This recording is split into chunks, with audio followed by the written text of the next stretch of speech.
Hermanos, buenos días. Nuevamente estamos aquí en el mensaje de este día domingo.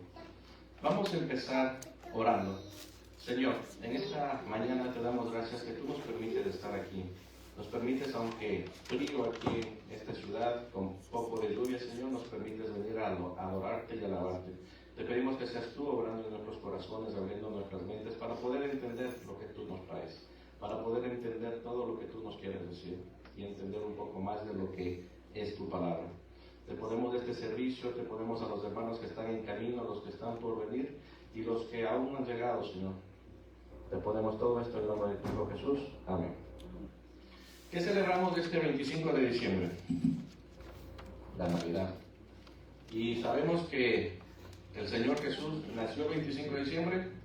No, no sabemos. Nadie sabe, dice la fecha, algunos por cosas de climatología, por cosas de tiempos o por cosas de que los animales podían estar aquí o podían estar allá.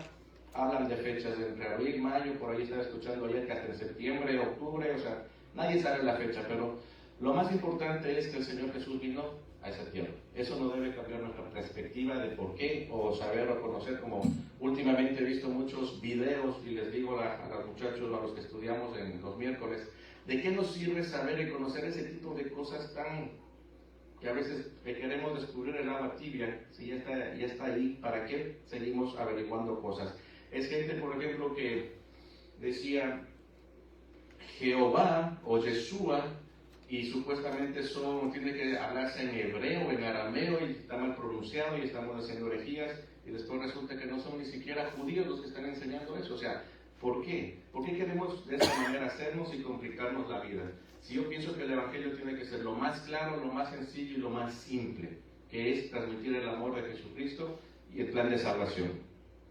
Voy a leer la historia de cómo empezó supuestamente la Navidad, que es algo pagano, porque realmente, acuérdense que desde hace muchos años atrás, entre los católicos y todos, empezaron a tratar de hacer una sincretización que se llama, tratar de unir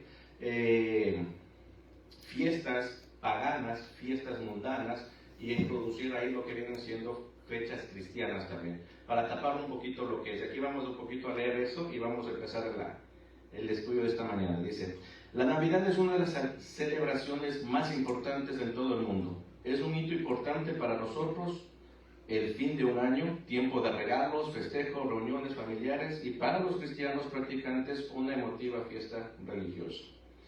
Aunque la Navidad es actualmente época de regalos, de celebraciones y reuniones familiares, lo cierto es que su origen responde en realidad a otros factores históricos que involucran al poderoso imperio romano, a ritos paganos, y poco tienen que ver con el hecho histórico que conmemora el nacimiento del niño Jesús. Todos sabemos que el 25 de diciembre se conmemora el nacimiento de Jesús de Nazaret, pero la verdad es que se desconoce la fecha exacta de este hecho histórico. El análisis de ciertos fragmentos de los evangelios, así como de otros documentos de aquella época, han permitido a los historiadores realizar diferentes hipótesis sobre el nacimiento de Jesucristo. Algunos hablan abril o mayo, mientras que otros concluyen que fue en septiembre u octubre. El origen pagano de la Navidad. Aunque normalmente asociamos el origen de la Navidad a los mitos cristianos y al catolicismo, puesto que representa el nacimiento del niño Jesús, en realidad esto es un error, al menos tal y como tenemos hoy en día aceptada la Navidad. Precisamente por esta duda entre la Navidad pagana y la Navidad cristiana, hubo un caso en 1990 en el que la Junta Escolar de Solón, en Ohio, decidió eliminar todas las representaciones de Navidad en cualquier ámbito escolar, puesto que era una práctica en contra del Estado laico de la ciudad. Es decir, no representaba la separación entre Iglesia y Estado. Igualmente, la Junta perdió el caso porque las familias se opusieron a que sus hijos no pudiesen celebrar la Navidad en el colegio, defendiendo que la práctica de la Navidad era un acto secular y formaba parte de todas las culturas del mundo.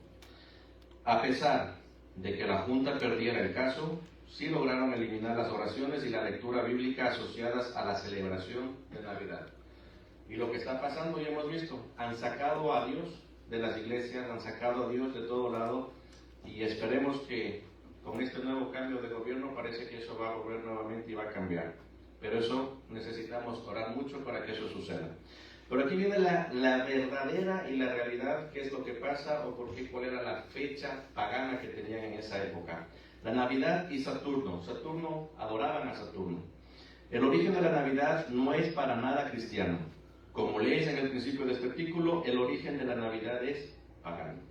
La primera vez que podemos oír hablar de las Navidades celebradas el 25 de diciembre, tal y como lo conocemos hoy, surgió casi 2 siglos después del nacimiento de Cristo, por lo que incluso después del nacimiento del niño Jesús, las Navidades se seguían celebrando en torno a la figura de Saturno, que los romanos implantaron. Y por si acaso, como me dijeron por ahí, creo que alguien, uno de los hermanos me dijo, y no es que esté en contra de la Navidad ni sea el Grinch o quiera acabar con eso, nada más estamos estudiando el trasfondo y todo. Los romanos celebraban la Saturnalia romana, que no era más que un festival que representaba el solsticio de invierno y honraba a Dios Saturno. Durante esta fiesta, los romanos se alborotaban y por ello, los pocos cristianos que existían en aquella época se oponían a estas celebraciones tan descontroladas. De esta manera se dice que la Navidad surgió para sustituir la celebración de Saturno, rey del sol, por lo que se tomó como el nacimiento del Hijo Jesús. Más tarde, cuando la religión cristiana se impuso en todo el Imperio Romano, el rey Justiniano declaró que la Navidad como fiesta cívica, aunque poco duró esta compostura, pues en la Edad Media las fiestas navideñas se convirtieron en días para beber y estar de juerga de la mañana a la noche. De hecho, si miramos costumbres antiguas, puede parecer muy raro celebrar el nacimiento de alguien, ya que en los primeros siglos de la iglesia cristiana se solía celebrar la muerte de las personas que eran importantes y no sus nacimientos. También tenemos que observar la siguiente cita para darnos cuenta de que en realidad esta festividad no es aceptada en la Biblia.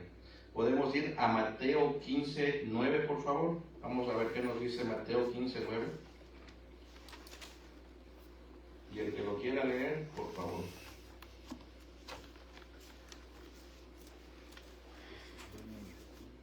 Mateo 15:9. Pues en vano me honran enseñando como doctrinas mandamientos de hombres. ¿Ok?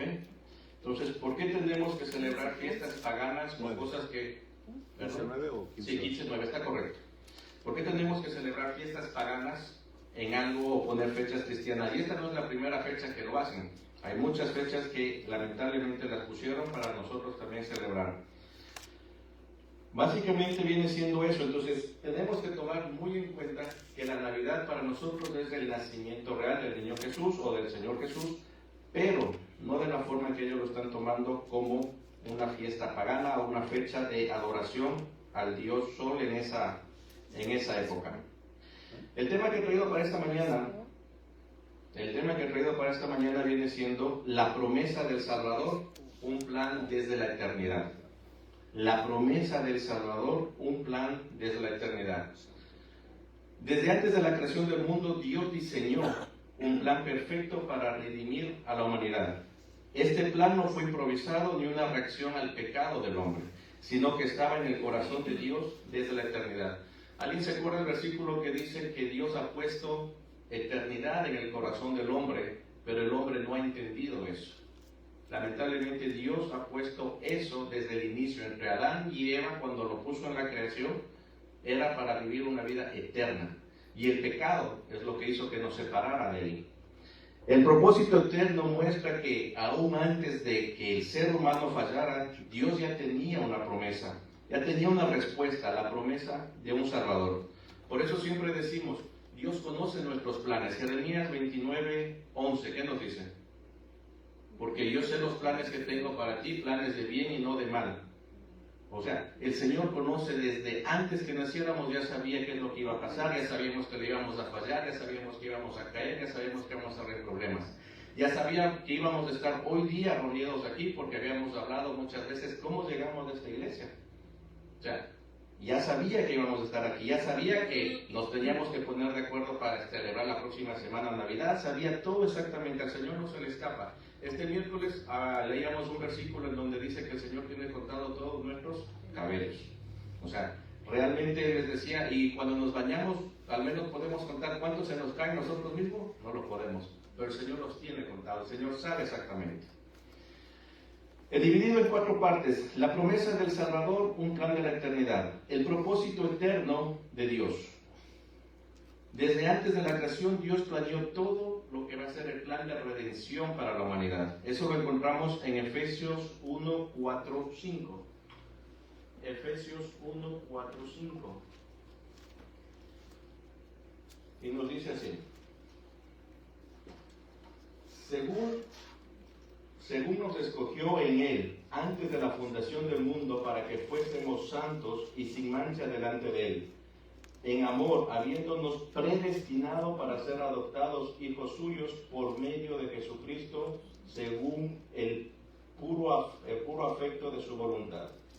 Entonces, nos escogió desde antes y nos predestinó desde antes de la creación. El propósito de Dios siempre ha sido tener una relación con la humanidad. Cuando nosotros pensamos y decimos, yo encontré al Señor Jesucristo, o cuando aceptamos al Señor Jesucristo decimos, yo encontré al Señor Jesucristo, eso es mentira. El Señor siempre nos ha estado buscando, el Señor siempre nos ha estado llamando. Y si no, si mal no recuerdo, Apocalipsis 3:20, ¿qué nos dice? Yo toco la puerta, si me abres, yo entraré y cenaré contigo y estaré contigo. Pero si no, como mucha gente lo rechaza, dice, aquí estoy, no te necesito, yo me voy. Siempre el Señor nos ha estado buscando. No es nunca el hombre buscando a Dios, sino Dios buscando al hombre. Sin embargo, esta relación, acuérdense, fue fracturada en el Edén, lamentablemente por el pecado de Adán y Eva. El propósito eterno es un recordatorio de su amor para nosotros, de principio a fin. El Señor dice en su palabra que nadie quiere, que Él no quiere que nadie se pierda. Pero lamentablemente no todos somos los escogidos. Muchos son los llamados, pocos los escogidos. ¿Por qué? Porque lamentablemente muchos no aceptan la condición y no quieren caminar en función de Dios. El amor de Dios muestra su gracia para con la humanidad, que es lo que les decía hace un momento. Lamentablemente muchos pensamos que por obras vamos a ser salvos, y no es por obras, sino es por la gracia inmerecida de Dios, un favor inmerecido de Dios que nos ha regalado. Luego tenemos la promesa en medio del pecado, Génesis 3:15. A través de la simiente de la mujer, Dios promete victoria sobre Satanás. Y pondré enemistad entre ti y la mujer, y entre tu simiente y la simiente suya. Esta te herirá la cabeza y tú le herirás en el calcañar. Cuando el pecado entró al mundo, Dios no abandonó a su creación. Nosotros, como padres, muchas veces nuestros hijos nos fallan, se enojan con nosotros, nos hacen a un lado, ya no nos llaman, nos dejan. Por eso no dejan de ser nuestros hijos, o dejan de ser nuestros hijos, o les dejamos de buscar, o los abandonamos. Bueno, sí hay padres que abandonan a sus hijos, pero no creo que sea la gran mayoría. Nunca el Señor, Dios nos abandonó, aunque sea por el pecado. En medio del juicio pronunciado en el Edén, surgió una promesa: alguien vendrá a aplastar la serpiente. Aunque esta promesa parecía lejana, fue un rayo de esperanza en medio de la oscuridad. Cada paso de la historia bíblica nos recuerda a Dios siendo fiel en sus promesas. ¿O Dios nos ha fallado alguna vez? Nosotros somos los que siempre le estamos fallando al Señor, los que siempre le estamos faltando al Señor. Lamentablemente pensamos ayudarle a Dios y nos adelantamos de sus tiempos. El Señor tiene un plan perfecto, acuérdense, desde el principio hasta el fin, para que vivamos una vida eterna con Él. Dios no solo señala la consecuencia del pecado, sino que nos ofrece una solución de vida eterna. Luego tenemos Isaías 7:14, el plan manifestado en el tiempo. Isaías 7:14. La profecía del nacimiento virginal como una señal de esperanza. ¿Se imaginan cuántos siglos y cuántos años atrás el Señor lo dijo y lo profetizó y dijo, van a nacer? La profecía del nacimiento virginal como una señal de esperanza dice: por tanto, el Señor mismo os dará señal. He aquí que la Virgen concebirá y dará a luz un hijo y llamará su nombre Emmanuel. El plan de Dios no se apresuró. Habíamos leído en la lectura bíblica, pasaron 14 generaciones de una, 14 generaciones, ¿cuántos de eso? 42. No, son 3 generaciones, 3 de 14, 14 y 14, 42 generaciones tuvieron que pasar. A lo largo de la historia permitió que se desarrollara en su tiempo perfecto. Alguien diría, Rahab, ¿qué tenía que ver Rahab? El rey Salomón en la forma en que, el rey David en la forma que pecó, en la forma que mató, en la forma que hizo. Todo eso fue un plan perfecto de Dios. Desde la elección de Abraham hasta la formación del pueblo de Israel, cada evento fue orquestado para preparar el camino del Salvador. Todo apuntaba hacia ese momento culminante, la llegada del Mesías. ¿Sí saben qué significa Emmanuel? Dios con nosotros. Amén. Luego tenemos la preparación para la venida del Mesías. La preparación para la venida del Mesías. La llegada del Mesías no fue un evento repentino, sino el cumplimiento de siglos de preparación. Dios en su soberanía dejó señales y evidencia para confirmar su plan redentor. El día miércoles en el estudio les decía, si alguien está dudando de la Biblia, póngase a leer cómo está tan entrelazada, tan comunicada con esos hilitos entre que si leen el Apocalipsis, le manda a Génesis o le manda por acá y empiezan los libros y se empiezan a unir. Yo no creo que digan eso está mal escrito, no fue inspirado por Dios, porque tiene una relación tan estrecha en decir, hey, cualquier persona que haya escrito este libro, por más lo que le haya hecho una computadora en la actualidad, no creo que sea tan perfecto. La Biblia fue escrita por más de 40 escritores en un tiempo aproximado de 1500 años. Imagínense, en ese tiempo no había ningún tipo de conexión, no había internet, no había nada que hacer y está tan relacionada. Y por eso aquí dice, Dios en su soberanía dejó señales y evidencias que confirmaron su plan redentor.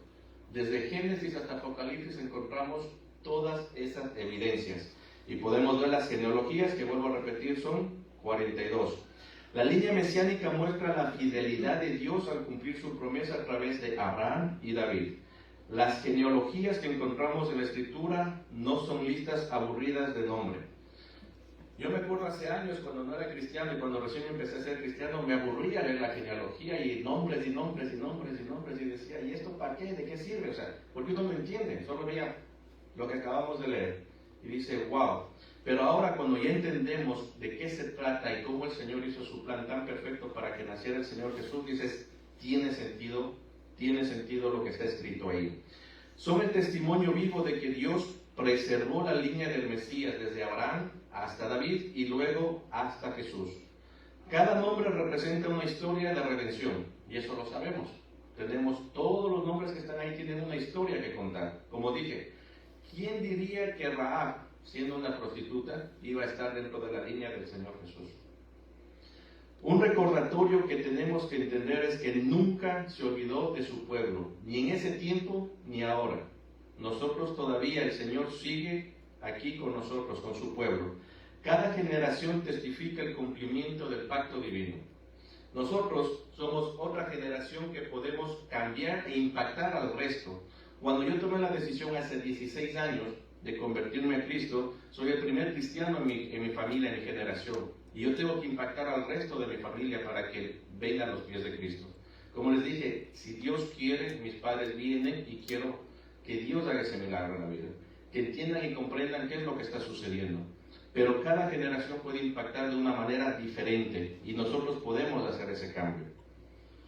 Tenemos también el anuncio en el tiempo perfecto. El anuncio en el tiempo perfecto. Gálatas 4:4. Gálatas 4:4.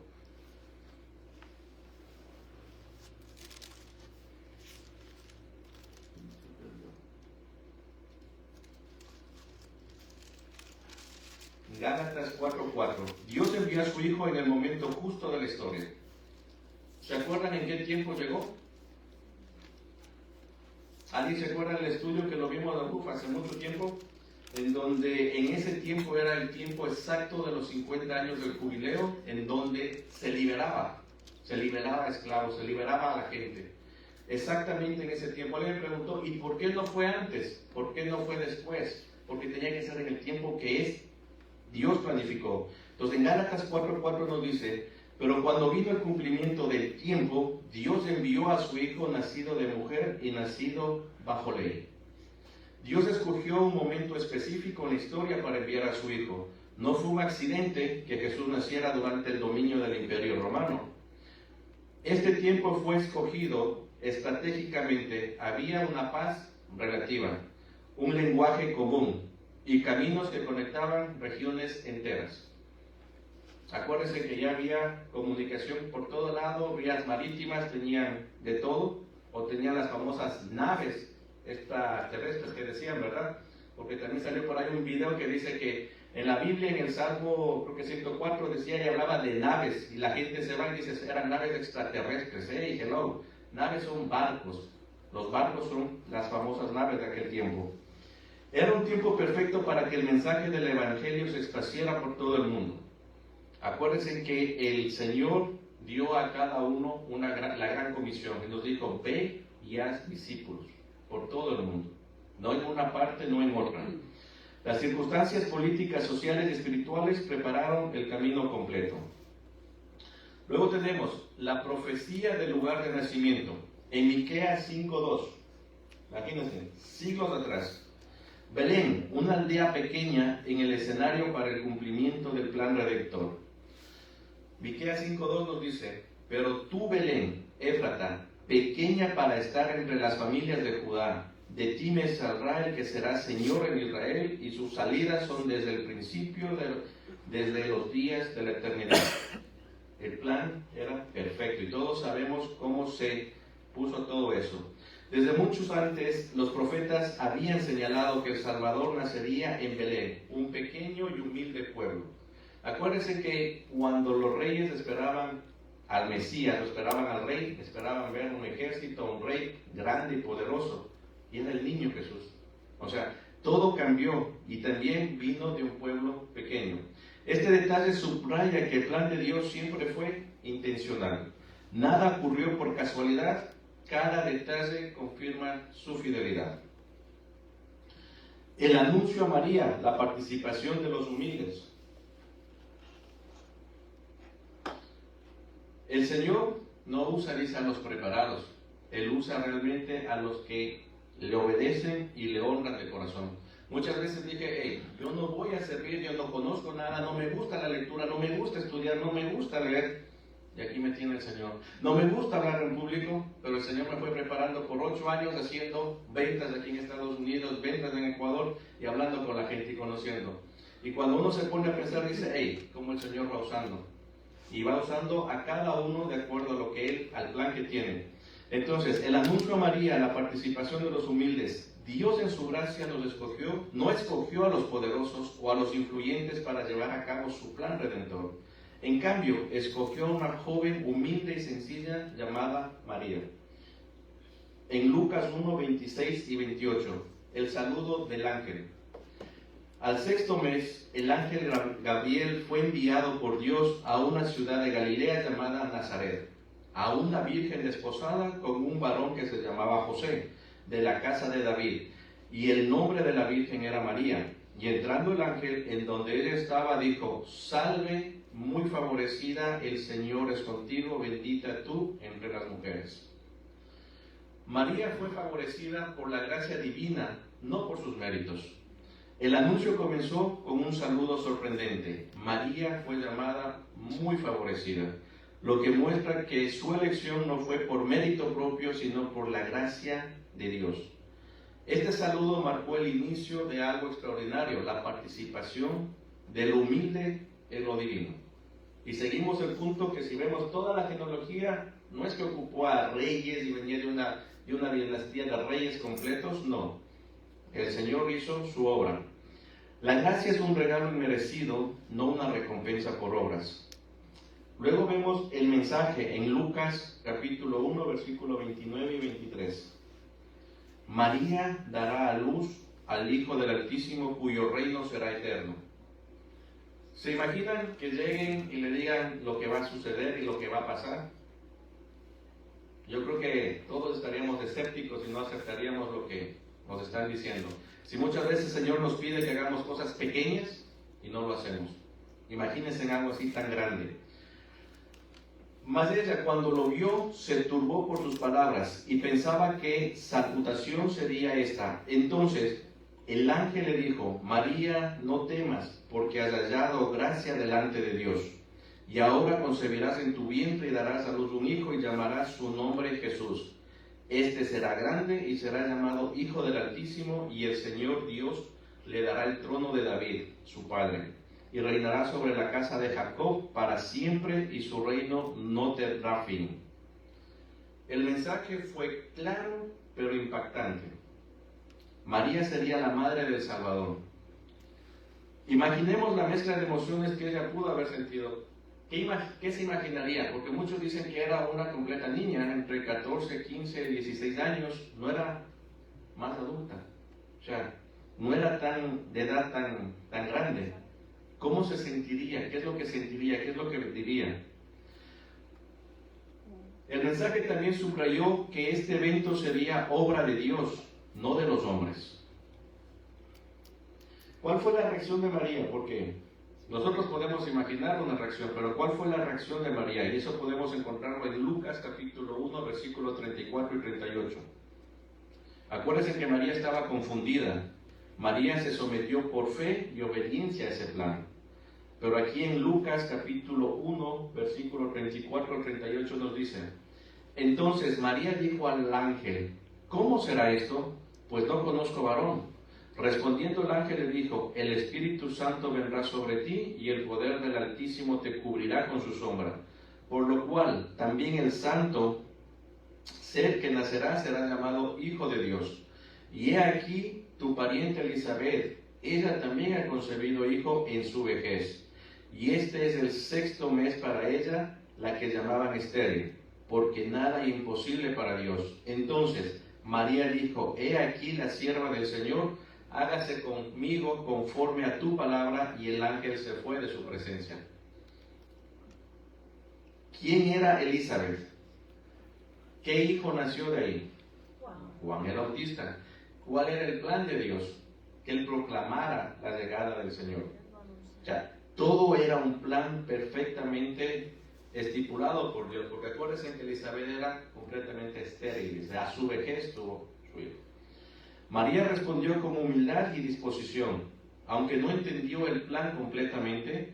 Lo que esto implicaba, su fe la llevó a aceptar el llamado de Dios.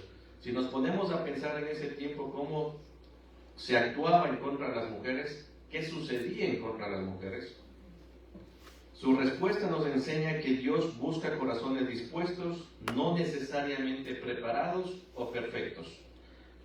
Dios no busca corazones preparados o perfectos, sino dispuestos a trabajar. Y el último punto que tengo es la participación del Espíritu Santo en el plan redentor.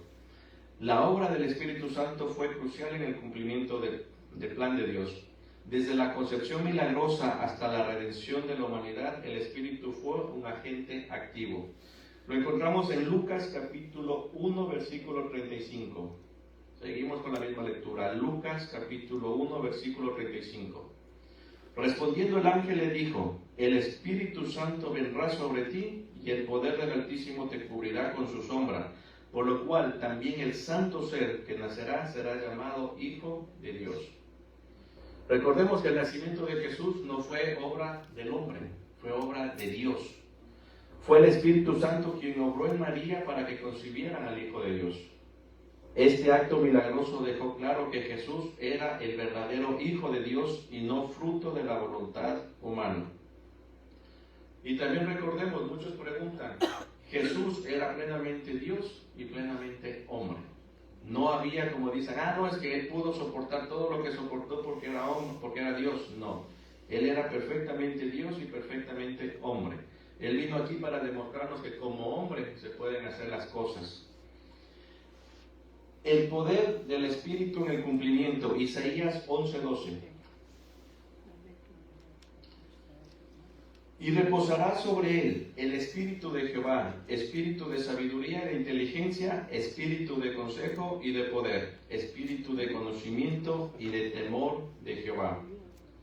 A lo largo del ministerio de Jesús, el Espíritu Santo estuvo presente, desde su bautismo hasta los milagros que realizó. El poder del Espíritu fue evidente. Esto confirmó que el plan redentor de Dios estaba respaldado por su poder.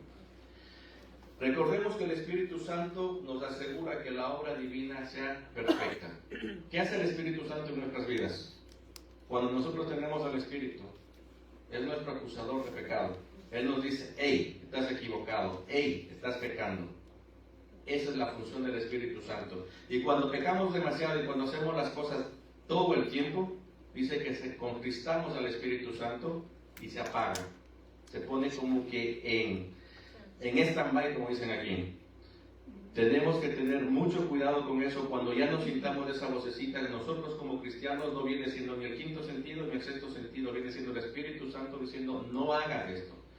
Preocupémonos cuando ya nos sintamos esa voz que nos diga, hey, no peques más. Porque quiere decir que estamos pecando y el Espíritu Santo ya está contristado, como dice la palabra del Señor. El Espíritu Santo en la obra redentora. Juan 3, 16 y 17. Acuérdense que por amor Dios envió a su Hijo como el Salvador del mundo. Juan 3, 16 y 17 nos dice, porque de tal manera amó Dios al mundo, que ha dado a su Hijo unigénito para que todo aquel que en Él cree no se pierda, mas tenga vida eterna. Porque no envió Dios a su Hijo al mundo para condenar al mundo, sino para que el mundo sea salvo por Él. La misión de Jesús fue y es salvar y redimir a la humanidad. Para finalizar, desde la eternidad Dios concibió el plan perfecto para redimir a la humanidad, un plan que nació en su propósito eterno y que nos muestra la profundidad de su ser. Dios no deja nada al azar. O piensa que cuando tenemos un problema, cuando nos hemos equivocado, a Dios se le pasó, se le pasó al Señor, no se dio cuenta que iba a fracasar aquí, no se dio cuenta que yo iba a estar enfermo acá. No, el Señor conoce cada uno de los planes. Si ustedes han visto como por ahí lo cuentan, un arquitecto cuando diseña un edificio, él ya lo tiene diseñado, tanto en su mente como en los planos. Pero cuando uno llega a ver y dice, ¿y qué es esto? Ve puro papeles, ve puro números, rayas y todo. Pero el arquitecto que diseñó eso sabe en qué punto va a llegar y hasta dónde va a llegar. Así es Dios. Dios nos muestra y Él sabe exactamente a dónde vamos a llegar. Recién platicaba con uno de los muchachos que decían que comía y nunca se cuidó del azúcar. El médico le mandó a cuidarse del azúcar y nunca se cuidó. Tenía 38 años cuando falleció en este año. Y resulta que dice, bueno, el Señor lo quiso de esa manera. No, muchas veces el Señor no lo quiere de esa manera. Si Él se hubiera cuidado, a lo mejor hubiera vivido más. Viene siendo como la persona que estaba ahogándose en el mar y le decía, Señor, necesito que me salves. El Señor le manda una boya. Señor, necesito que tú me salves. No, y el Señor le manda un barco por ahí. Y la tercera, Señor, necesito que me salves. Le mandas un helicóptero por ahí. Y a la final, ¿qué pasó? Se encuentra con el Señor y le dijo, te estuve esperando no, yo te mandé, 3 ocasiones te mandé para que te salves y tú no las aceptaste. Y así es el Señor. Muchas veces nos da las oportunidades y nosotros no las tomamos, las desperdiciamos. Y por eso digo, hay muchas veces que nosotros adelantamos los tiempos del Señor por no cuidarnos. Nuestra salud, como buenos administradores que debemos ser, no cuidamos nuestra salud. Tenemos que tener mucho cuidado porque el plan de Dios es perfecto. No queremos irnos antes. Hace como 2 años, cuando empecé un proceso de que también se me subieron triglicéridos y la presión, mi hija de Ecuador, Michelle, me dice, papi, tiene que cuidarse porque necesito que conozca a sus nietos y críe a sus nietos. O sea, solo les dejo ahí nomás la idea de cómo es a veces cuando nosotros no nos cuidamos y podemos perder todo eso, todas esas bendiciones. La participación, recordemos que la participación del Espíritu Santo revela el plan redentor, no depende de la capacidad humana. Siempre el Espíritu Santo ha estado presente y en nosotros como cristianos está presente. No todos lo van a entender, no todos lo van a comprender, La palabra del Señor nos dice que muchos nos tienen por locos, porque decimos, hey, el Señor me dijo, yo le escuché al Señor, no como los que dicen que son profetas y mandan sus profecías, pero tenemos que estar alertas de lo que nos diga el Señor, tenemos que obedecer y ser obedientes. Vamos a orar. Señor, en esta tarde te damos gracias porque tú nos permites estar aquí, nos permitiste escuchar tu palabra, nos permitiste escuchar cómo fue el nacimiento de tu Hijo y saber que tú tienes un plan perfecto para todos y cada uno de nosotros. Te pedimos que nos des ese corazón para poder obedecerte, seguirte en todo momento. Sabemos que a veces no lo queremos hacer y queremos hacer nuestra voluntad, Señor. Te pedimos que tú pongas un corazón blando y que podamos obedecer. Todo esto te lo pedimos en nombre de ti, Hijo Jesús. Amén.